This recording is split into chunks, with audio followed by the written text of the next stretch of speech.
स्वागत है आज की इस नई वीडियो में। लास्ट वीडियो के अंदर हमने ऑब्जेक्ट ओरिएंटेड प्रोग्रामिंग के 4 पिलर्स के बारे में समझा था और इसके अलावा हमने समझा था कि कंस्ट्रक्टर क्या होते हैं और कंस्ट्रक्टर के टाइप्स क्या होते हैं और हमने ये भी समझा था कि डिस्ट्रक्टर क्या होता है और डिस्ट्रक्टर को किस तरीके से कोड में रिप्रेजेंट करते हैं।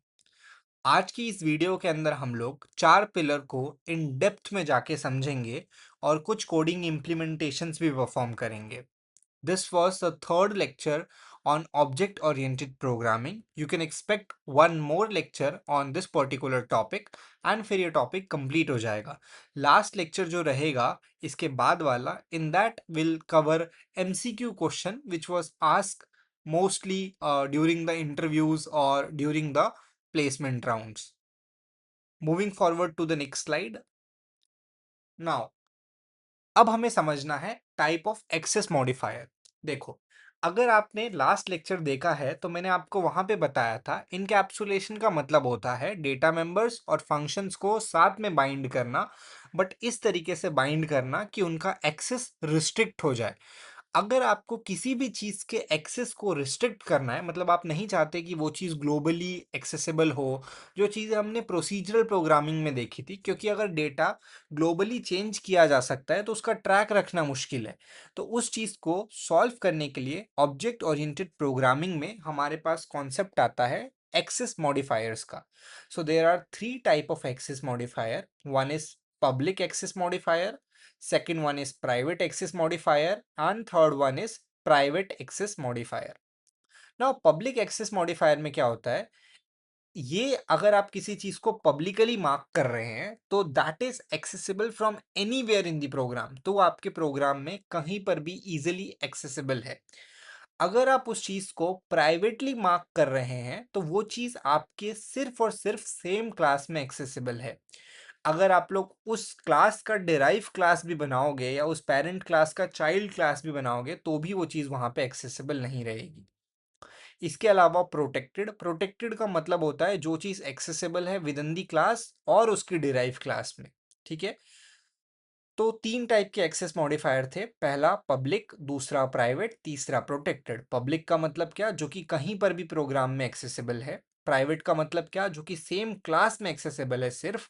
और प्रोटेक्टेड का मतलब क्या, जो कि सेम क्लास और डिराइव क्लास में एक्सेसिबल है। एक्सेस मॉडिफायर की मदद से क्या होता है, हम लोग जो डेटा के फ्लो को है उसको रिस्ट्रिक्ट कर सकते हैं और उसकी मदद से आपकी डेटा की सिक्योरिटी बढ़ जाती है। आप लोग डेटा को ग्लोबली चेंज नहीं कर सकते, जो कि प्रोसीजरल प्रोग्रामिंग में प्रॉब्लम क्रिएट कर रहा था। यू कैन वन लाइनर में you can say that access modifier control who can access the data. Access modifier से आप लोग एक्सेस कर सकते हो कि उस डेटा को कौन एक्सेस करेगा। Public for everyone, private for self and protected for inheritance. For example, banking application में लेट सपोज हमने आपके पास आप लोग एक बैंक का ऐप डेवलप कर रहे हो और उसमें एक पेमेंट क्लास है ना। पेमेंट क्लास के अंदर जितनी भी चीजें हैं वो क्या मार्क होनी चाहिए, प्राइवेट मार्क होनी चाहिए। ठीक है, सो उसको हम लोग क्या बोलते हैं, प्राइवेट मार्क करना। और अगर कोई नॉर्मल सी डिटेल है तो तुम उसको प्रोटेक्टेड मार्क कर सकते हो, या अगर वो बहुत ही प्लेन इंफॉर्मेशन है तो you can mark it public also. ठीक है, सो यहाँ पर you can remember this quick table. ये बेसिकली है कि अगर कोई चीज़ पब्लिकली मार्क है तो सेम क्लास में क्या होगा, वो पब्लिक ही रहेगा। डिराइव्ड क्लास में भी वो पब्लिक ही रहेगा और आउटसाइड क्लास में वो पब्लिक ही रहेगा। अगर कोई चीज़ प्रोटेक्टेड मार्क है तो वो सेम क्लास में प्रोटेक्टेड ही रहेगा, डिराइव क्लास में भी वो प्रोटेक्टेड रहेगा, और वो चीज़ आउटसाइड द क्लास में एक्सेसिबल नहीं रहेगी। कोई चीज़ अगर प्राइवेटली मार्क्ड है तो वो सेम क्लास में एक्सेसिबल रहेगा, प्राइवेट मार्क है तो डिराइव क्लास में वो चीज़ एक्सेसिबल नहीं रहेगा, और प्राइवेट मार्क्ड है तो आउटसाइड द क्लास भी वो एक्सेसिबल नहीं रहेगा। ठीक है, public for everyone, private for self and protected for inheritance. ठीक है, इसको हम लोग थोड़ा डेप्थ में समझते हैं आगे। Let's move to the next part. This is now encapsulation. Encapsulation का मतलब क्या होता है, हमने पहले भी समझा था कि डेटा मेंबर्स और फंक्शंस को एक सिंगल यूनिट में बाइंड करना, लेकिन वो डेटा मेंबर्स हमारे प्राइवेट मार्क्ड होंगे। You can see that balance, यहाँ पर बैंक आपका एक क्लास है और उसकी प्रॉपर्टी में बैलेंस है, बट बैलेंस आपका प्राइवेट मार्क्ड है। अगर आपको बैलेंस की वैल्यू को सेट करना है या गेट करना है तो आप लोग इस प्राइवेट के लिए कुछ पब्लिक फंक्शंस लिखोगे, जैसे कि void set balance और int get balance, ठीक है। तो मतलब क्या होता है, इनकैप्सुलेशन में आप लोग डेटा मेंबर्स और फंक्शंस को साथ में रखते हो। आपका डेटा मेंबर जो रहता है वो प्राइवेट मार्क्ड होता है, और उसको एक्सेस करने के लिए आप लोग क्या यूज करते हो, गेटर्स और सेटर्स का यूज करते हो, ठीक है। फॉर एग्जांपल बैलेंस यहाँ प्राइवेटली मार्क्ड था, और बैलेंस की वैल्यू को सेट करने के लिए और गेट करने के लिए हमने पब्लिक फंक्शंस बनाए, गेटर्स और सेटर्स जिसको हम लोग बोलते हैं, ठीक है। I hope this is clear to you, ठीक है। Now come to abstraction. Abstraction का मतलब क्या होता है, मैंने आपको ऑलरेडी समझाया था। जैसे कि सी प्लस प्लस के अंदर अगर आप लोग सॉर्ट फंक्शन को कॉल करोगे तो वो आपके एरे को सॉर्ट करके दे देगा, लेकिन वो इंटरनल क्या इम्प्लीमेंटेशन कर रहा है वो चीज़ आपको नहीं पता चलेगी। तो एब्स्ट्रैक्शन का मतलब यही होता है, means showing only essential details and hiding the internal implementation, okay. Focus is on what to do, मतलब क्या करता है, फोकस करता है काम कैसे करना है, ना कि वो कैसे हो रहा है। फॉर एग्जाम्पल, अगर आप एक मोबाइल ऐप डेवलप कर रहे अगर आप एक मोबाइल ऐप यूज करते हो जिसमें पे का ऑप्शन है, तो फोन पे में अगर आप लोग जाके अमाउंट डालते हो और आप पे पे क्लिक करते हो तो आपका अमाउंट ट्रांसफर हो जाता है। वो इंटरनली कैसे ट्रांसफर हुआ, कैसे नहीं हुआ, वो चीज़ आपको नहीं पता चल रही। मतलब आपको एसेंशियल इंफॉर्मेशन दिखी, लेकिन बाकी जितनी इंफॉर्मेशन थी वो हाइड हो गई। अब यहाँ पर आप लोग ऐसा देख सकते हो कि हम लोग यहाँ पर एक पेमेंट क्लास बनाएंगे, जिसमें हम लोग क्या करेंगे, कुछ डिटेल्स को हम लोग हाइड करेंगे, और जब वो क्लास की प्रॉपर्टीज डिराइव क्लास में आएगी तब हम लोग उसकी वैल्यू को डिफाइन करेंगे। Let's understand. आपके पास एक पेमेंट फंक्शन है।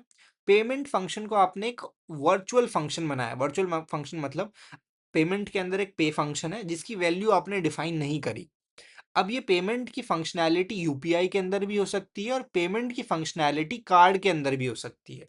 तो जब ये पेमेंट की फंक्शनैलिटी यूपीआई में डिराइव होगी तब हम लोग डिफाइन करेंगे उस फंक्शन को। सिमिलरली जब पेमेंट की प्रॉपर्टी डिराइव होगी कार्ड के अंदर तब हम लोग उसकी फंक्शनैलिटी को डिफाइन करेंगे। मतलब यहाँ पर एब्स्ट्रैक्शन में क्या था, उसकी इम्प्लीमेंटेशन हाइड थी, लेकिन जिस भी क्लास ने उसको डिराइव किया तब उसने उसकी प्रॉपर्टी को डिफाइन किया। I hope this is clear to you. एक और बार मैं शॉर्ट में बता देता हूँ। एब्स्ट्रैक्शन का मतलब सिर्फ एसेंशियल इंफॉर्मेशन दिखाना, और ऐसे फंक्शंस बनाना। कैसे फंक्शंस बनाना, प्योर वर्चुअल फंक्शंस बनाना जिनके अंदर इम्प्लीमेंटेशन डिटेल्स नहीं लिखी रहेगी। जब भी उस क्लास को कोई क्लास डिराइव करेगी तब उसके डिटेल इंफॉर्मेशन लिखेगी। जैसे कि पेमेंट के अंदर पे फंक्शन की वैल्यू हमने डिफाइन नहीं करी थी, लेकिन जब पेमेंट क्लास को यूपीआई ने डिराइव किया या पेमेंट क्लास को कार्ड ने डिराइव किया तब उसने पे फंक्शनल की फंक्शनैलिटी को लिखा, ठीक है। नाउ इंटरव्यू में ये लाइन आप लोग बोल सकते हो, abstraction is achieved using abstract classes and pure virtual function where implementation detail are hide, ठीक है। एब्स्ट्रैक्शन कैसे अचीव करते हो, प्योर वर्चुअल फंक्शन की मदद से। आई होप दिस इज क्लियर। और आप लोग एग्जाम्पल के लिए एरे में सॉर्टिंग का एग्जाम्पल दे सकते हो कि अगर आप सॉर्ट करोगे A R R dot begin to A R R dot end तो आपका एरे आपको सॉर्ट होके मिल जाता है, लेकिन वो कैसे हुआ वो चीज हाइड रहती है। Moving on to the next part, inheritance. Inheritance का मतलब होता है जब कोई प्रॉपर्टी इनहेरिट करता है, पेरेंट क्लास से चाइल्ड क्लास में प्रॉपर्टी इनहेरिट करना। तो मतलब क्या होगा, फॉर एग्जांपल एनिमल क्लास है, एनिमल क्लास में कुछ प्रॉपर्टी होगी। जब एनिमल क्लास से हम लोग एक डिराइव क्लास डॉग बनाते हैं तो एनिमल की जितनी भी प्रॉपर्टी रहेगी वो डॉग के अंदर रहेगी, उसको इनहेरिट करना बोलते हैं। फॉर एग्जांपल आपके लुक्स वगैरह को, आपकी हाइट वगैरह को you have inherit from your parents, ठीक है। तो सिमिलरली पेरेंट आपकी बेस क्लास है और चाइल्ड क्लास आप हो, ठीक है। पेरेंट क्लास को बेस क्लास भी बोलते हैं और चाइल्ड क्लास को डिराइव क्लास भी बोलते हैं। इनहेरिटेंस का नीड क्या है, inheritance promote code reuse and reduce redundancy. मतलब आपको बार बार सेम चीज लिखने की जरूरत नहीं है। अगर फॉर एग्जांपल एनिमल के अंदर कुछ फंक्शंस लिखे हुए हैं, अब आप लोग डॉग बना रहे हो तो आपको पता है कि डॉग के अंदर एनिमल की कैरेक्टरिस्टिक रहेंगे, तो आप लोग डायरेक्टली डॉग के अंदर एनिमल की कैरेक्टरिस्टिक को क्या कर सकते हो, इंजेक्ट कर सकते हो। किसकी मदद से, इनहेरिटेंस की मदद से। Now there are 5 type of inheritance. पहला आता है सिंगल इनहेरिटेंस, जिसमें एक पेरेंट और एक चाइल्ड रहता है। तो वो सिंगल इनहेरिटेंस होता है। मल्टीपल इनहेरिटेंस में क्या होता है, एक चाइल्ड होता है और मल्टीपल पेरेंट्स होते हैं। मल्टी लेवल इनहेरिटेंस में क्या होता है कि ए की प्रॉपर्टी बी में जाएगी और बी की प्रॉपर्टी सी में जाएगी, इसको क्या बोलते हैं, multi level inheritance. Hierarchical inheritance क्या होता है कि एक पेरेंट रहेगा और उसके मल्टीपल चिल्ड्रंस रहेंगे। फिर आता है hybrid inheritance. Hybrid inheritance combine करता है इनमें से, मतलब अगर दो चीजों को ऐड कर दोगे तो वो हाइब्रिड कहलाएगा। ठीक है। Child class can use the parent properties and method. Inheritance का बेसिकली आइडिया ये है कि चाइल्ड के अंदर जो चाइल्ड के अंदर पेरेंट्स की प्रॉपर्टीज आ सकती है और आपको सेम कोड दोबारा नहीं लिखना पड़ेगा। तो सेम चीज, inheritance allow code to reuse property of another class, making code efficient and reusable. ठीक है। मैं एक और बार शॉर्ट में बताता हूँ। पेरेंट क्लास से चाइल्ड क्लास में प्रॉपर्टी इनहेरिट होगी। फॉर एग्जांपल एनिमल क्लास से डॉग क्लास के अंदर प्रॉपर्टी इनहेरिट होगी। Type of inheritance single inheritance, एक पेरेंट एक चाइल्ड। मल्टीपल इनहेरिटेंस, एक चाइल्ड रहेगा लेकिन मल्टीपल पेरेंट्स रहेंगे। मल्टी लेवल में क्या होगा, ए की प्रॉपर्टी बी में आएगी और बी की प्रॉपर्टी सी में जाएगी। हायरार्किकल में क्या होगा, एक पेरेंट होगा और मल्टीपल चिल्ड्रन होगा। और हाइब्रिड में क्या होगा, कॉम्बिनेशन ऑफ टू। ठीक है। Let's try to code inheritance. Okay, inheri let's called inheritance. Okay, dot cpp। मैं बॉयलर प्लेट को इंपोर्ट कर लेता हूँ, hashtag include iostream using namespace std int main और लेट्स रिटर्न 0। तो क्या होगा, इनहेरिटेंस हम लोग समझ रहे हैं, एक रहेगा क्लास पेरेंट। ओके, पेरेंट के अंदर कुछ फंक्शनैलिटी रह सकती है, for example public and display function. Okay, अब हम लोग क्या कर रहे हैं, ये तो पेरेंट क्लास हो गया। अब हम लोग एक चाइल्ड क्लास बनाते हैं, तो हम लोग लिखेंगे क्लास क्लास चाइल्ड और हम लोग यहाँ पर ये डॉट का साइन का यूज़ करते हैं। ठीक है, इसमें एमसीक्यू पूछते हैं, इस तरीके का सिंबल का यूज़ करते हैं। फिर हमें उसको किस तरीके से इनहेरिट करना है, मैंने आपको बताया, आप लोग पब्लिकली इनहेरिट कर सकते हो, आप लोग प्राइवेटली इनहेरिट कर सकते हो, या आप लोग उस चीज़ को प्रोटेक्टेडली इनहेरिट कर सकते हो। ठीक है, तो ये तीन तरीके होते हैं। हम लोग अभी इसको पब्लिकली उसकी प्रॉपर्टी को इनहेरिट कर रहे हैं। तो इस तरीके से हमने क्या किया, पेरेंट्स की प्रॉपर्टी को चाइल्ड के अंदर इनहेरिट कर लिया। ठीक है, तो इसमें क्या होगा, चिल्ड्रन की खुद की प्रॉपर्टीज तो रहेगी ही, लेकिन पेरेंट की जो प्रॉपर्टी रहेगी वो भी चिल्ड्रन में आ जाएगी। ठीक है, let's take a different example. Let's suppose I make a class called as animal and animal के अंदर कुछ पब्लिक प्रॉपर्टीज हैं जैसे कि void eat and that's all. Let's suppose हमारे पास एक क्लास है डॉग। डॉग इनहेरिट कर रहा है पब्लिकली एनिमल को और एनिमल में बाक है। अब देखो, ध्यान से देखो, अगर मैं यहाँ पर आके एक डॉग D1 क्रिएट करता हूँ तो D1 की बार्किंग फंक्शनैलिटी तो है ही, लेकिन D1 के पास ईटिंग फंक्शनैलिटी भी रहेगी। क्यों? क्योंकि हमने समझा यहाँ पे इनहेरिटेंस लग रहा है, तो पेरेंट की जितनी भी प्रॉपर्टी रहेगी वो चिल्ड्रन में आ जाएगी। तो D1 तो डॉग की क्लास से आ रहा है, लेकिन D1 डॉट ईट भी आप लोग यूज कर सकते हो जो कि एनिमल से इनहेरिट होके आ रहा है। तो अगर आप लोग इसको रन करोगे तो आपको बार्किंग और ईटिंग, ये दो आउटपुट में आपको चीजें देखने को मिलेगी। So you can see here barking and eating you are getting. ठीक है, if I clear this and rerun again you can see barking and eating. Barking dog की खुद की प्रॉपर्टी है, जबकि ईटिंग एनिमल की प्रॉपर्टी है, लेकिन डॉग में आ पा रही है किसकी मदद से, इनहेरिटेंस की मदद से।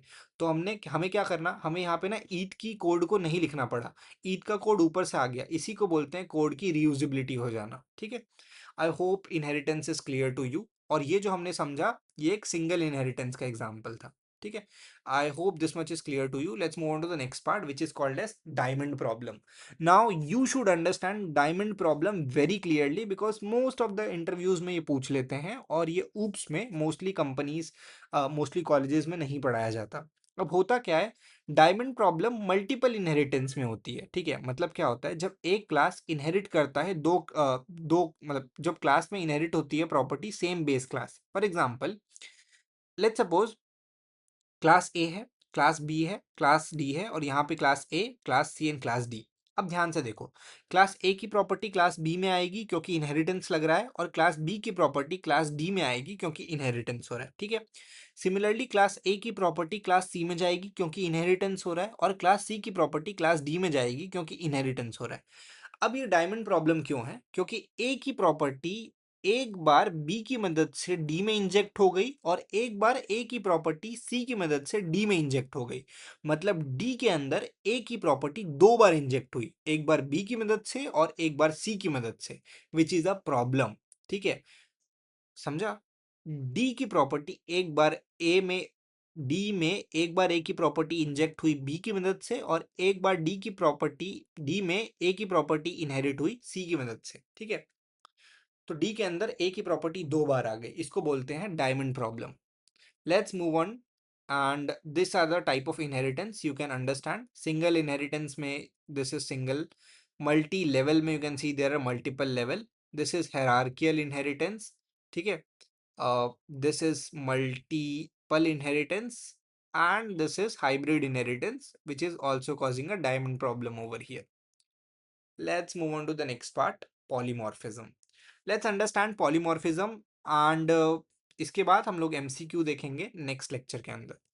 पॉलीमॉर्फिज्म का मतलब होता है which is having many forms. For example, your father is your father, but your father is someone's husband. ठीक है, मतलब वो एंटिटी एक ही है, but depending upon the context उसके मल्टीपल बिहेवियर हो सकते हैं। ठीक है, तो पॉलीमॉर्फिज्म का भी मतलब यही होता है, many forms, but depending upon the situation उसका बिहेवियर अलग रहता है। अब दो टाइप के पॉलीमॉर्फिज्म होते हैं, पहला होता है कंपाइल टाइम पॉलीमॉर्फिज्म, और दूसरा होता है run time polymorphism. Compile time polymorphism को ही स्टैटिक पॉलीमॉर्फिज्म बोलते हैं, और रन टाइम पॉलीमॉर्फिज्म को ही डायनेमिक पॉलीमॉर्फिज्म बोलते हैं। एक बार मैं फिर से क्लियर करता हूं, एक पर्टिकुलर चीज डिपेंडिंग अपॉन द कॉन्टेक्स्ट कैसा एक्ट कर रही है उसको पॉलीमॉर्फिज्म बोलते हैं। रियल लाइफ एग्जांपल, आपके फादर आपके लिए फादर हैं, लेकिन वो किसी के हस्बैंड किसी के ग्रैंड चाइल्ड है। ठीक है, वो एंटिटी एक ही है, लेकिन किस पर्सपेक्टिव से देखा गया है उस हिसाब से वो एंटिटी का रिलेशन अलग हो जाता है। ठीक है, दो टाइप की पॉलीमॉर्फिज्म थे, कंपाइल टाइम पॉलीमॉर्फिज्म जिसको स्टैटिक पॉलीमॉर्फिज्म भी बोलते हैं, और रन टाइम पॉलीमॉर्फिज्म जिसको डायनेमिक पॉलीमॉर्फिज्म बोलते हैं। कंपाइल टाइम पॉलीमॉर्फिज्म में दो चीजें आती है, पहला होता है फंक्शन ओवरलोडिंग, और दूसरा होता है ऑपरेटर ओवरलोडिंग। इसके बारे में हम लोग क्लियरली थोड़ी देर में समझेंगे, but for now just understand, compile time polymorphism को अगर आपको अचीव करना है तो आप लोग वो अचीव कर सकते हैं थ्रू फंक्शन ओवरलोडिंग या थ्रू ऑपरेटर ओवरलोडिंग, और अगर आपको रन टाइम पॉलीमॉर्फिज्म को अचीव करना है तो आप लोग वो अचीव कर सकते हैं थ्रू फंक्शन ओवरराइडिंग। एक बार मैं शॉर्ट में समझा देता हूं। फंक्शन ओवरलोडिंग का मतलब होता है कि फंक्शन का नाम तो सेम रहेगा, लेकिन कॉन्टेक्स्ट बदलने पे वो फंक्शन अलग अलग तरीके से एक्ट करेगा। ऑपरेटर ओवरलोडिंग का मतलब रहता है ऑपरेटर तो सेम रहेगा, लेकिन डिपेंडिंग अपॉन कॉन्टेक्स्ट वो अलग तरीके से ओवरलोड होगा। ठीक है, फंक्शन ओवरराइडिंग का मतलब होता है कि जब कोड रन होगा तब डिसाइड होगा कि किस चीज को कॉल करना है। आई अंडरस्टैंड कि आपको चीजें नहीं क्लियर हुई, अब हम लोग कोड में देखेंगे तो चीजें ज्यादा अच्छे से क्लियर होगी। कंपाइल टाइम पॉलीमॉर्फिज्म में मैंने आपको जैसे बताया कि दो चीजें थी, पहला फंक्शन ओवरलोडिंग और दूसरा ऑपरेटर ओवरलोडिंग। फंक्शन ओवरलोडिंग में क्या होता है, अगर आप लोग ध्यान से देखोगे तो यहाँ पर एक मैथ क्लास है और उसमें दो फंक्शन है, एक ऐड फंक्शन है और यहाँ पर भी एक ऐड फंक्शन है। इसमें भी नंबर ऑफ पैरामीटर एक और दो हैं, यहाँ पर भी एक और दो हैं। ठीक है, अब लेकिन अगर मैं ऐड फंक्शन को कॉल कर रहा हूं तो ये फंक्शन कॉल होना चाहिए कि ये फंक्शन कॉल होना चाहिए, पता कैसे चलेगा?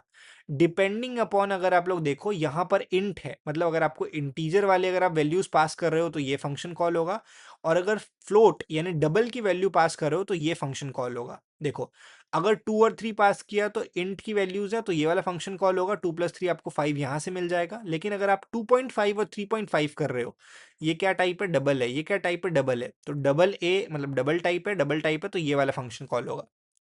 तो ऑपरेटर ओवरलोडिंग अगर आपको अचीव करना है तो या तो पैरामीटर के टाइप अलग रहेंगे, जैसे यहाँ इंट और इंट है, या तो नंबर ऑफ पैरामीटर अलग होंगे। अगर लेट सपोज यहाँ पर एक तीसरा पैरामीटर भी होता तो ये वाला फंक्शन ऑटोमेटिकली कॉल हो जाता। इसको बोलते हैं फंक्शन ओवरलोडिंग होना। फंक्शन के नाम सेम है लेकिन रिटर्न टाइप अलग है। अब आता है ऑपरेटर ओवरलोडिंग। देखो प्लस ऑपरेटर दो नंबर को ऐड करने के लिए यूज होता है, लेकिन अगर आप लोग दो स्ट्रिंग्स को ऐड करना चाहते हो तब भी आपका प्लस ऑपरेटर का यूज हो सकता है, ठीक है।